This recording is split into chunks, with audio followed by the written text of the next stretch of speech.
Victor, what's happening? Good morning, Ed. How we doing today, man? I'm nervous as all get out. Yeah, I know you're nervous. I am. This is Before nuts, we got right? on camera, he's like, oh my God, it's the first time we're doing this. What do we do? What do we do? These Northwest people, who are they? There they are. I know a handful of them, but just to give you an idea, this is Victor Antonio. I'm Ed Donahue. We're going to come to you hopefully on a regular cadence, like once a month. And as we move forward in the next year. Once a month is enough, by the way. Yeah, that'll be plenty. We've been doing this for a long, long time. We've been doing this with the Orkin folks for, I think, probably the last 4 years. We've been going live a couple of times a month to the commercial folks and the residential folks. And how this works, to kind of give you an idea, it looks like we have a few people playing along. We try to jumpstart the chat by posting something in the chat. So get yourselves active in the chat. And post up your favorite Christmas movie or Christmas song. All right. Mine happens to be, Victor, Rudolph the Red-Nosed Reindeer. Why? Old school. Why? Burl Ives, Sam the Snowman, the Abominable Snowman. What was the Abominable Snowman's name? Bumble.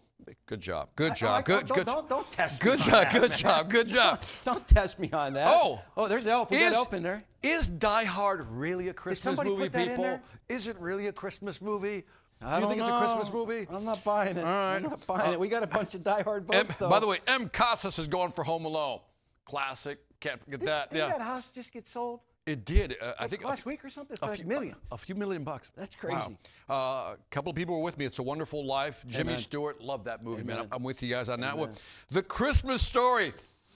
One day I hope to have a lamp like that in the leg movie. lamp. Yeah, if you guys know what I'm talking about, just give me a 1 in the chat if you know what I'm talking about. The wonderful lamp. So I told you yesterday, my son-in-law has one. My son-in-law is a termite salesman for us up in Pittsburgh, and he's got one of those lamps.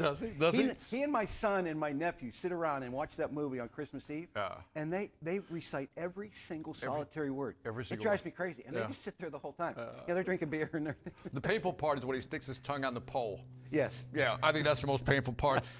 Christmas Vacation's good. Home Alone. Amen. Home Alone, Christmas Vacation. Bad Santa. Who is this individual? James Duplessis says, hippopotamus for Christmas? I have never heard of that. Is that a song or is that a I movie? don't know. Post in the chat. Is that a song or a movie? See, everybody's with me on the Deborah lab. going with the classic Silent Night. Amen there. God rest ye merry gentlemen. Okay, I saw Krampus. Mommy Kissing Santa Claus by the Krampus. Jackson 5. How about that? Oh my God, okay. 8 Crazy Nights. I don't think I've ever seen that one. I have not. I have not seen What that do the one. ones mean? What's the indication when you put a 1 in there? If they like the lamp scene. If they Oh, understand the okay. lamp You scene. asked them to do that, didn't you? Yeah. Sometimes we just talk right over each other. You'll figure that out very quickly as well. They're playing along. Who's out there? Let me see. I see there's Blake Chastain. That's an elegant name right there. Amen. Blake Amen. Chastain. Jason We got, Wiley. what's that name? We got a bunch Guy of iPads. Buford with 3 eyes. I'm going to assume, Guy, that means you're the third. You're the third revision. This is really cool. Does A that lot of right? people Does that sound right? in their service centers taking us in as a group. Ideally, what we like to do, and what we try to do with the Orkin team, is that you would take this content in the branch. Yep. We're going to kick it around for 30, 40 minutes, and then we would like you to just kind of kick it around inside your own teams, talking about what we talked about, what we shared, and just see if you can kind of create like that 1-hour sales meeting that we always try to get through. Absolutely. So Absolutely. yeah, who else is out there? You got Jay Yarnold. I don't think I've ever seen that name. Jay Yarnold with a Y. Say hi, man. It's okay to wave, man. Team Orlando's in the house. Jay, wave. Thank you very much, man.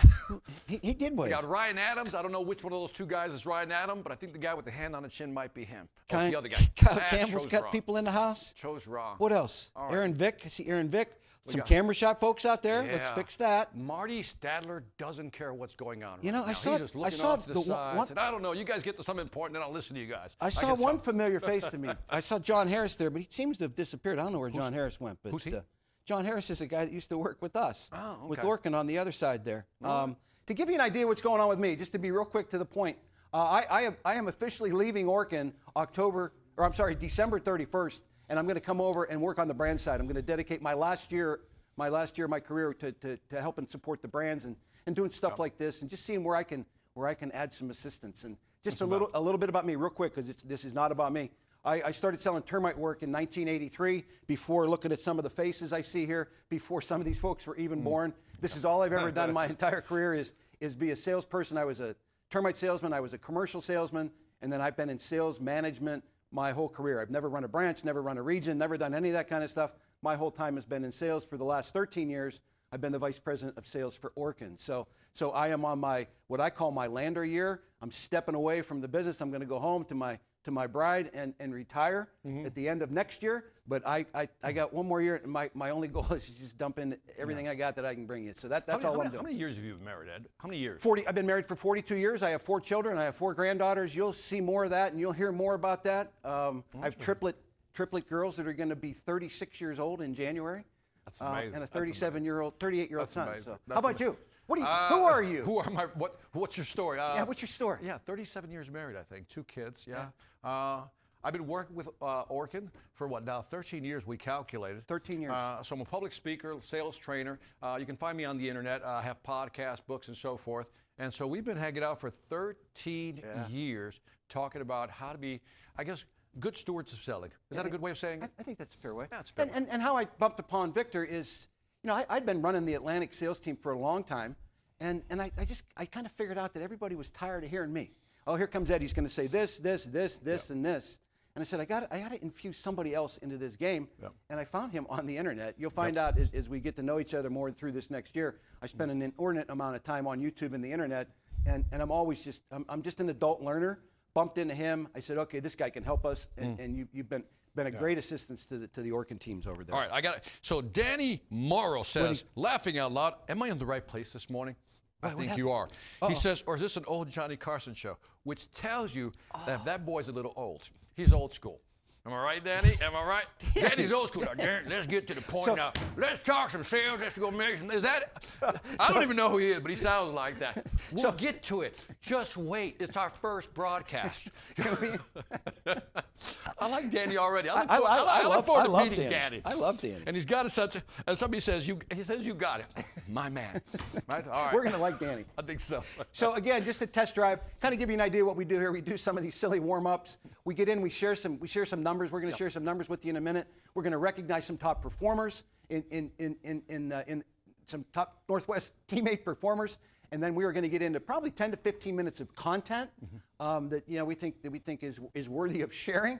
And then after we do that, we will do a little housekeeping, get on out of here, get you back on your way, and let you finish out this year, finish out this month. So fair enough.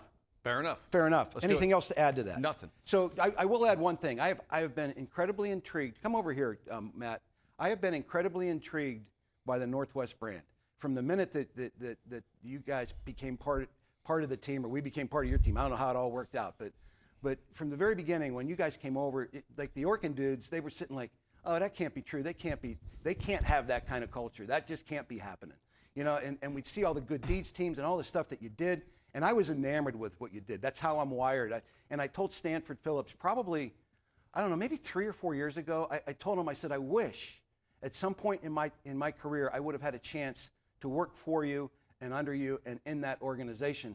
And lo and behold, my last year out of here, I get that chance to do that. So just know, coming from my heart to yours, I mean, I love what y'all do. I mean, it is just, it's changed how Rollins is run. What happens in NorthWest, and that's all I got to say about that. And we got really cool gear. I mean, it's too big. Yeah. Jeff brought some stuff over here. Yeah, your swag's too big. Victor's got a chip clip. Big. Yeah, it's too big, but it looks good. I FaceTimed my wife this morning. What's his name again? Jeff?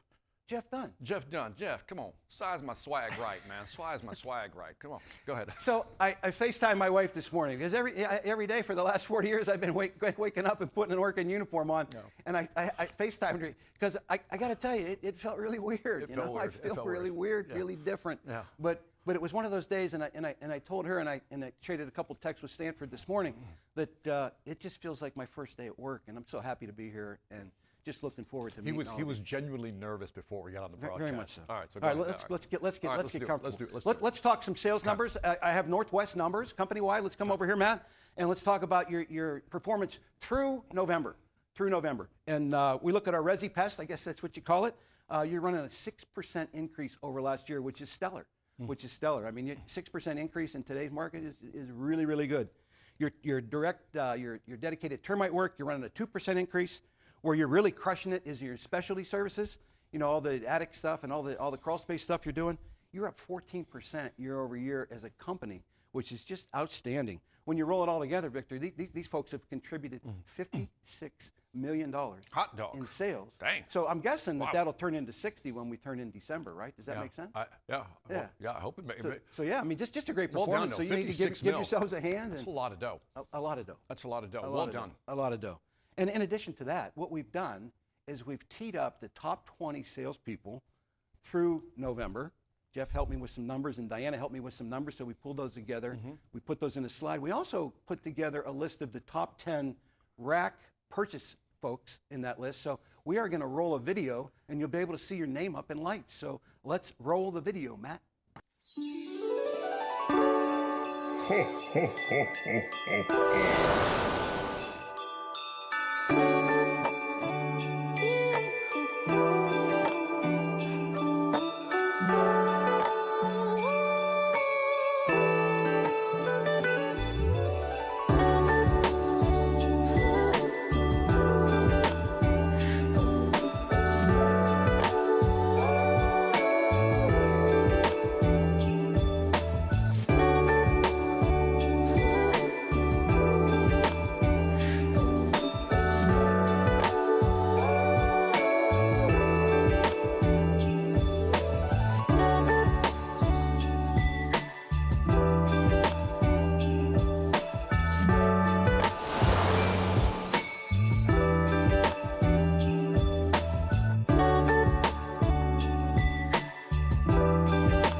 Pretty strong numbers, huh? Good numbers. Luke, you can killed it. You can comment in the chat on your teammates that are killing it, right? Luke Look, Myrick. 912,000. I'm guessing that. I don't know Luke, but I'm thinking, why didn't he hit $1 million? I don't even know Luke. He's got a month to do it. Oh, there you go. So maybe he throws up a $88,000, Luke, and you're going to be $1 million man for 2025. Well done, man. Well done. A bunch of these guys, a little cheat sheet with Jeff. I met with Jeff yesterday. A bunch of these dudes are President's Club members. Luke is certainly one. Neil Carter was one. Donald Vines is one. Roger Perez is one. Christoph Chekhov, I know that I had to pronounce his name at President's Club a couple years ago because he's a Chairman's Club winner, Victor. Is it? He was a Chairman's, last year he was a Chairman's Club winner. And then I think that, I think Jeff said this, Javier Hernandez is a President's Club winner as well. But I mean, what do you see there? I mean, just kind of I mean, all the regions represented. I mean, even Jamie Murray in Ackworth. Well done on that one. That's some great numbers. Let me see. Talmadge McCannon out of Greensboro. How do you pronounce? I'm asking Bernardo. How do you pronounce your last name? Give me the phonetics on that one. Put that in the chat. Shapilberg. Did I get close on that one? Shapilberg. Miami Gardens. Yeah, the reason I caught my eye, I used to live in Miami Gardens. Did you really? Yeah, in Florida, right off of 75 and Miami Gardens. Bernardo, tell me if you know what I'm talking about. Yeah, I used to live in there for 5 years. So yeah, that's kind of back in the hood, so to speak. Taylor Maine, pulling it up from the rear, well done. And then the rack purchases, John Harris. John Harris, that's a name I know. John's very familiar. John was very instrumental in the success that my son-in-law's had in this company. You know, my son-in-law's a six-time President's Club winner, 8-time rack trip winner. And, and John was sent, I think you guys call him coaches there. John was his coach. Oh, okay. When he was in Pittsburgh when John spent some time with us. So it's always good to see John. I don't know if he's back in there in the picture, but actually, I know John pretty well. I actually went to a Stanley Cup hockey game with John, and we watched the Penguins win the Cup, so that was pretty cool. Okay. What else? Anybody? Gabe Johnson is a familiar name to me. Just really cool.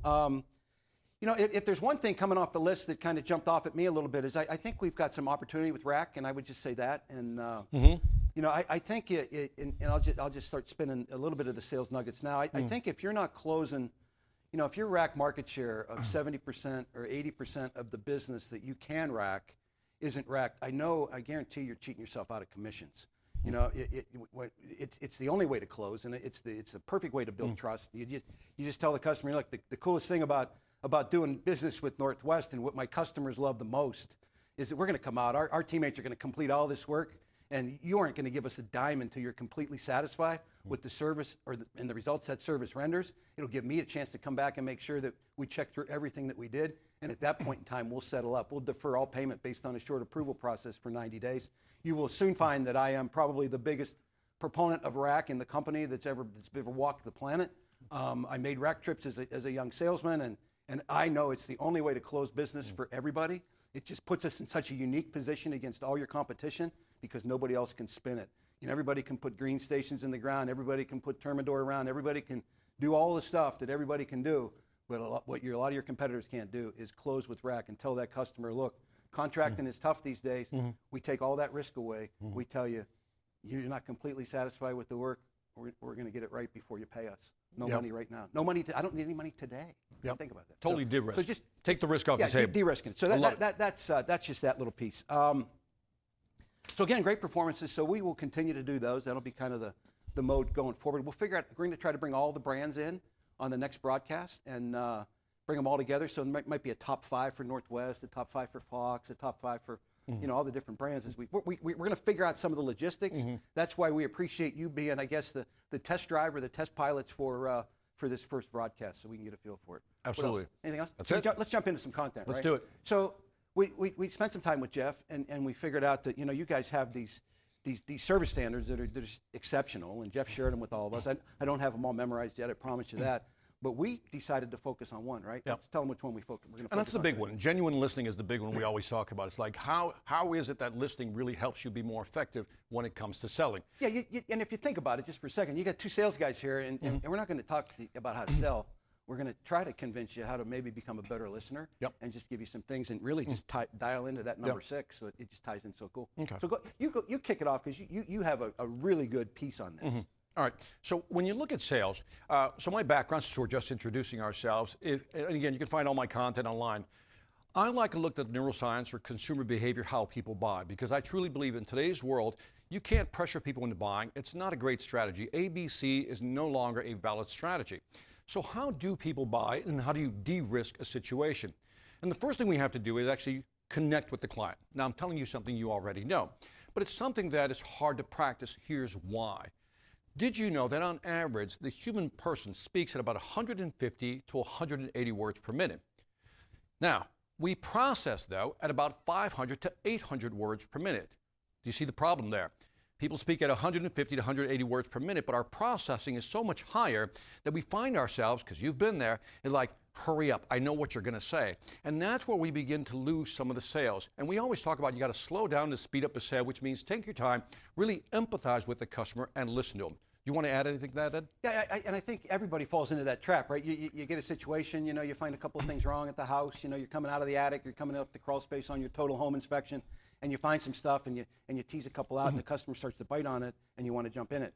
And then I think sometimes we have to worry. I think the worry card that I have with salespeople, to include myself, is I've said this many times before. I wish we could cut all of our tongues out and we would have to get paid and commissioned on what they actually visually see us do. So I'm not a big talker. You'll find that out. And I think these listening skills, that piece that everybody finds himself in that situation. You're in conversations every day to where the person you're talking to is waiting for you to stop so they can start. Yep. And that's so uncomfortable, and that's not the way you really uncover real needs with customers. And I think that's one of the pieces that's just super important. Yep. And that hesitation, you got to find some hacks to keep yourself from doing that. Right. Well, it's almost like when we step on people's conversations. Yeah. We've been there where we step on somebody's conversation, and that automatically transmits to the customer, you're not even listening anymore. Amen. Like in your mind, you're kind of going, yeah. Like, hurry up, I know what you're going to say. And we've talked about this in the past, Ed, that a lot of newer salespeople come into the business, and they seem to do well the first year and a half, and then they either level off or decline.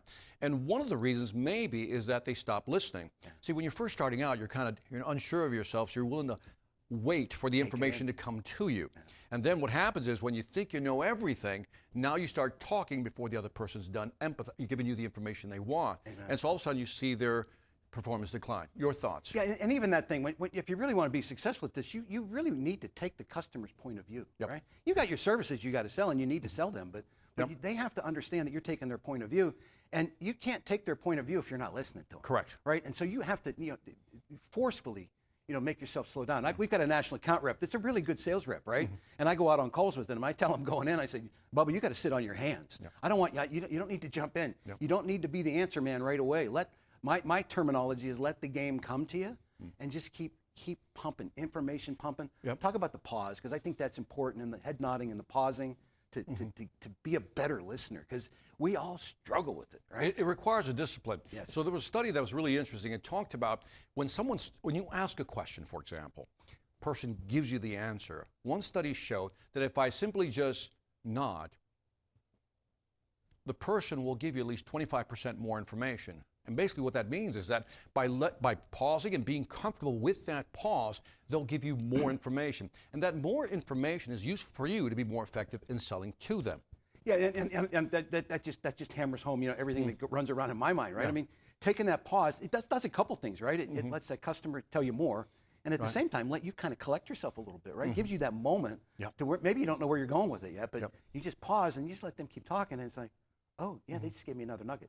They gave me something I can hang my hat on to close. And I think the other thing is as we move forward into that is just that pure act of listening and taking notes. So listening to me includes taking notes. And every time I sit with the client, sit with the customer, sit with Stanford 2 days ago, I ask the question, is it okay if I take a few notes?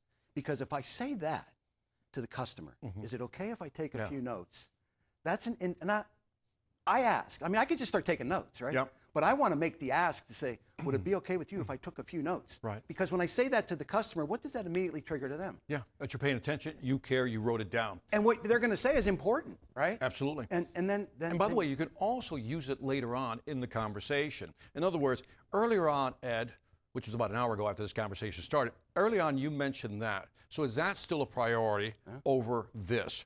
And they're going to, oh, I'm on record. I said it, and therefore here it is. And the fact that you're paying attention makes me feel better. Absolutely. And that head nodding, I think, is just, and the piece about silence is golden. I have seen in my 40 plus years here, I've seen a whole bunch of silver-tongued devils roll into our operations, thinking they're going to light the world on fire. Yeah. And somebody said, "Oh, this guy's going to kill it, man. He can really speak. He's a sales guy." Those guys don't make it here. I mean, they just don't make it in this business, right? You have to be a listener. Yeah. You got to be a listener. So it's not so much what you say; it's what you gather to say. And At a subconscious level, what happens is, like, we're very primal, right? So your amygdala, that reptilian brain that's always about fight, flight, or freeze. When you're listening to me and you're parroting back what I just said, or you're reframing, so what you're saying, Ed, is this, and you're doing that, what you're telling me is you care about my safety. So my amygdala, my anxiety, is going down.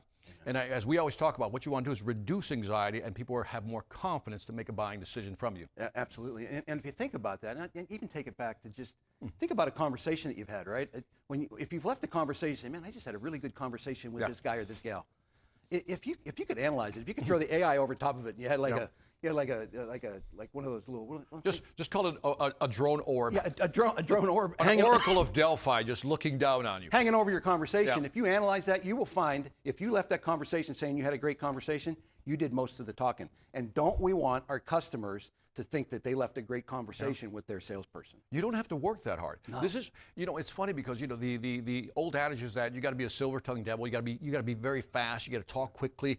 But it isn't the game. The game is really asking questions and having the customer come to their own conclusion. All you got to do is ask specific questions, guide their, thought process until they'll get to the point that says, you're right, I do need to do that. And I want to add one more thing, because we've talked about this in the past. Part of listening is also positioning yourself as a subject matter expert. Yes. They have to know that you know what you're talking about. Now, here's what I always tell people in training, is that if you have to think about your product or service, or you have to think about how you're going to handle any question or objection, you're in the conversation, you're not on the conversation. We've had this conversation many times. Now let's explain the difference here, because in the conversation, you're not really listening because you're too worried about what you have to say, what you have to show, and what you have to do.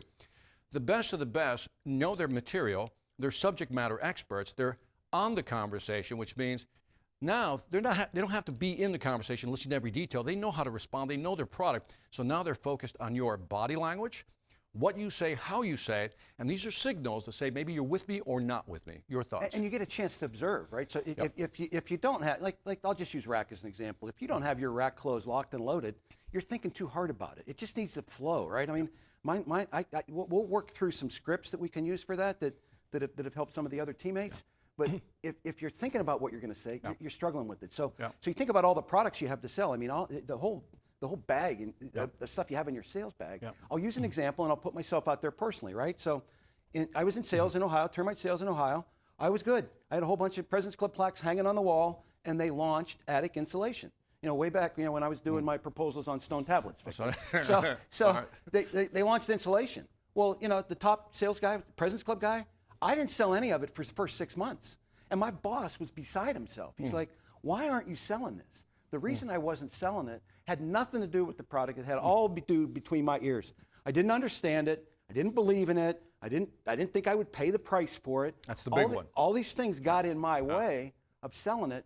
But then when I finally put my mind to it, I said, I'm going to figure this product out. I'm going to become the expert. And I became an expert in it. And I knew everything about insulation by the time I invested in it. And then lo and behold, I sold a bunch of it. So if you've got a product or a service that you're struggling with selling or even pitching, that you have fear to pitch, right? Think about trying to dig a little deeper, get involved with your managers, get involved, do some self-taught. Some of the stuff that's out there today with these large language models, you can teach yourself. But tell the story about how you should train yourself. There is no excuse for not knowing your product. 100%. So too often what I do is when I go online, if I want to research a company, and by the way, I love to know what large language model you use. Do you use ChatGPT, Perplexity, Claude, Gemini, Grok? Let me know what you use. And so what I do when I do research is, today you can actually just put in the website of the company you want to study, and then again, go in there and look at the company. But let's say it's a one-on-one conversation. I can actually go in there and says, what are the top 5 reasons customers will say no to X product or X service? And you can put that in there, it'll give you the 5 reasons. Then you can tell the large language model, I want to role play with you. I said, you'll be the customer, I'll be the salesperson, and put up some resistance, and let's go through this. So now, Ed, you can actually have this one-on-one role play with the large language model. Now, if you're uncomfortable with that, what you can do is, same situation with the top 5 objections, and then you can go into a ChatGPT, for example, and say, I want you to role play with yourself, be the buyer and the seller, and you can watch the large language model volley back and forth. Now, what's instructional about that is that it may give you language or a way of phrasing something that maybe you didn't have. So again, there's so many different ways to learn to become a subject matter expert. So I want to switch to one more topic. We've talked about being empathetic with the client. We talked about being a subject matter expert. But the last one is keep their best interest in mind. Right. Let's talk about that. I'll let you lead. Yeah, so keeping their best interest in mind. You're being told to bundle everything and put everything out there and get after it and do these kind of things, right?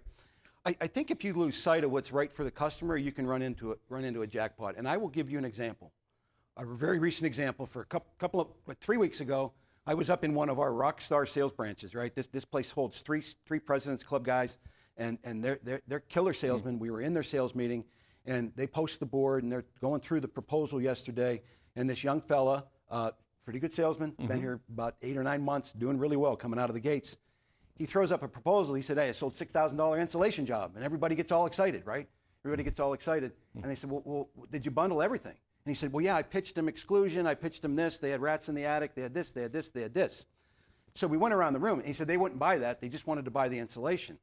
So spidey senses are up, right? Everybody in the room. There's 3 President's Club salespeople in that room. There's a region sales manager and a branch manager, very talented people.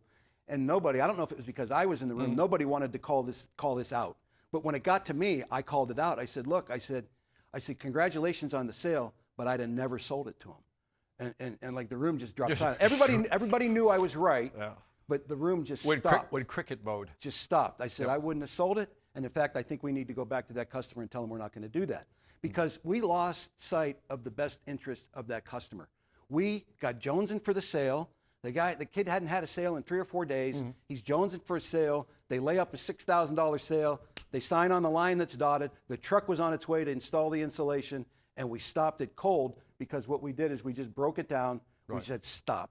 The branch manager went out. The salesman went out and said, look, we made a mistake. And we owned it, right? Because if we wouldn't have done that, if we would have lost sight of that and just sold them that insulation, 3, 4, 5 months later, that insulation would have been ruined again if we didn't exclude the rats out, right? So trap the rats out. So that's what I'm talking about. Yeah. You know, taking that sale because you got commission breath, right? You're trying to earn commissions when you're doing wrong by the customer, and that is not what you all do at NorthWest.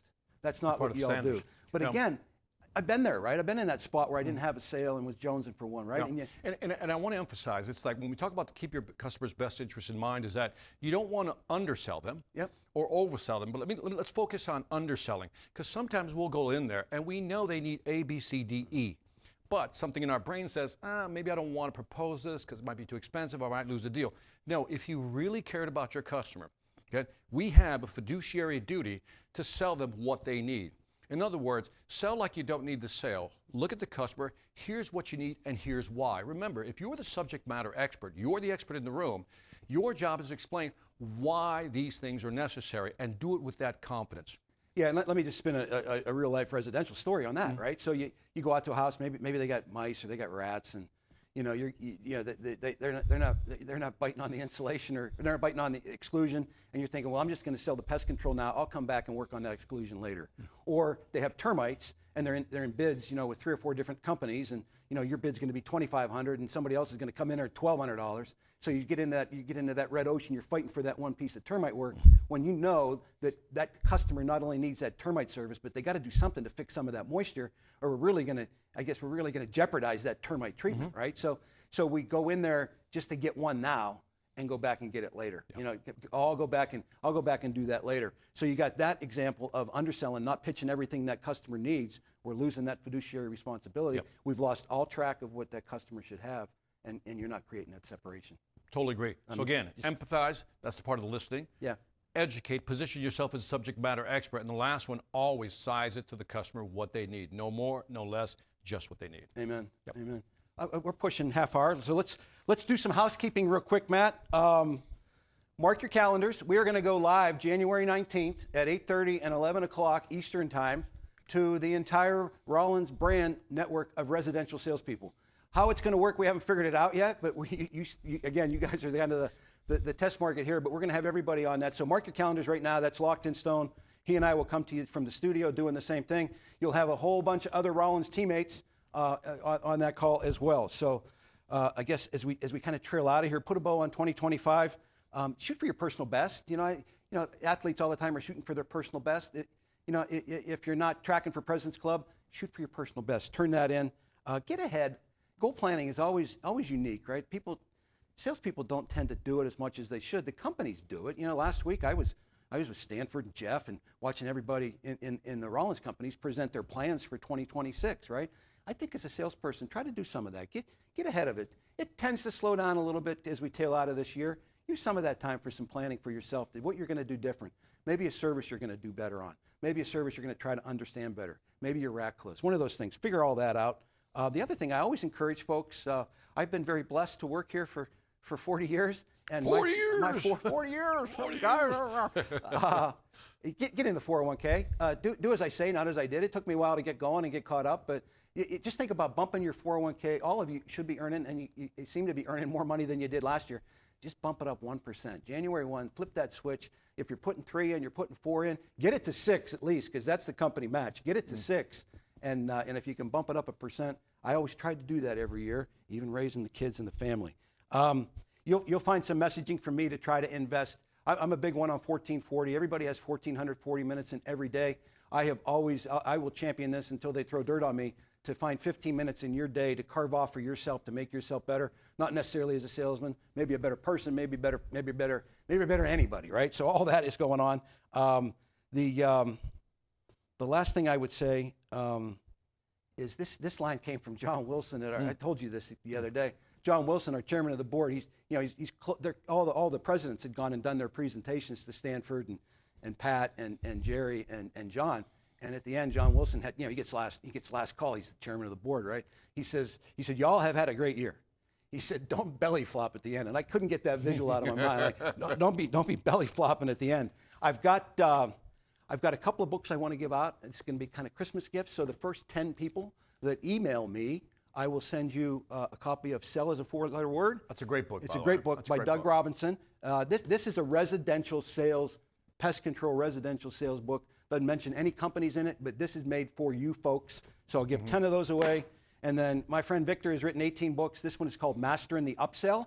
This is a perfect book for taking those total home inspections and turning them into dollars. And So I'll give 10 of those away. So the first 20 people to send me an email saying, hey, I'd like to have the book, I will get it. Send me your address, send me your home address or wherever you want the book to go, and we'll do that. Matt, throw that slide up.